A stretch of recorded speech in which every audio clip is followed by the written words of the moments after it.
end with this. The Prophet ﷺ, he says from the conditions that would accept our song and our standing in prayer and grant us forgiveness for all that preceded, is that we should do these actions ihtisaba, seeking goodness from Allah Azza wa Jal, calculating our deeds, making sure that we're taking ourselves to account.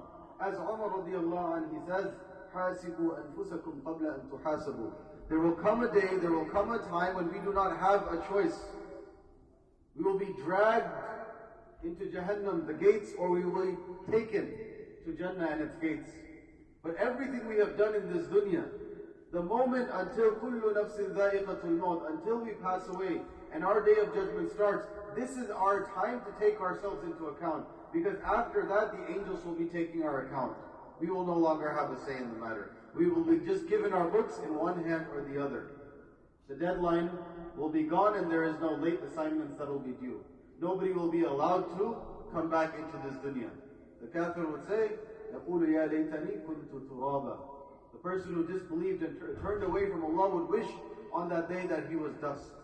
So we have to strive for the sake of Allah and make sure that we take each and every single one of our actions into account. The Prophet ﷺ is the best example of this. When the Prophet ﷺ used to pray at night with Aisha radiallahu anha, she would see the tears that would come down. She would see how much she would struggle. He would remove her feet from in front of her in order to do sajda in this small house that they lived in that had no more than 2 or 3 dates at a time. And when she would see him worshipping to this level, she would say, Ya Rasulullah, Allah forgave everything of your past and your future and everything. Why are you doing this? And he would say, Ala an akuna abdan shakura.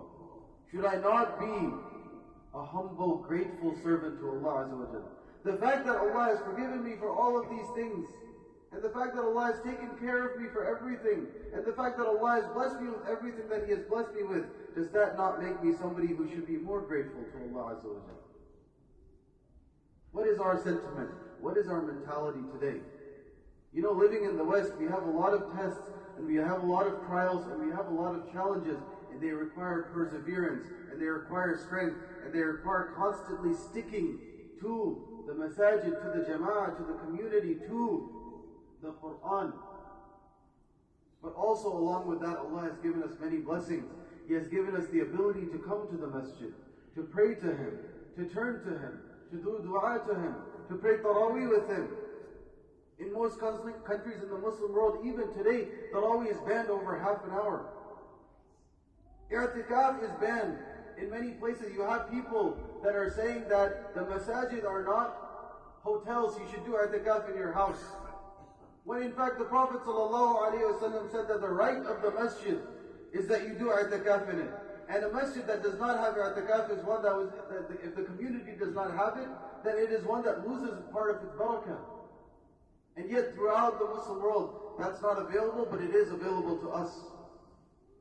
We're able to come to the masjid to connect with the words of Allah Azza wa Jal. We have to make sure that we take advantage and we take opportunity of this as much as we can. Otherwise, we do not know that there might come a day when we would be of those that had the opportunity but are regretful that we did not take it. I pray that Allah Azza wa Jal pardons and forgives our shortcomings in the past and allows us to take the most out of the remainder of this month, to benefit from the last 10 nights, to grant us ibadah in Laylatul Qadr, and to make us go out of this month better than we started it and continue getting closer to Allah Azza wa Jal throughout the rest of the year. Allahumma innaka afuwun kareemun tuhibbul afwa fa'fu anna. This is a dua that the Prophet ﷺ used to say in the last 10 nights, and we should repeat it as much as possible. Allahumma innaka afuwun kareemun. Ya Allah, you are noble, forgiving, pardoning.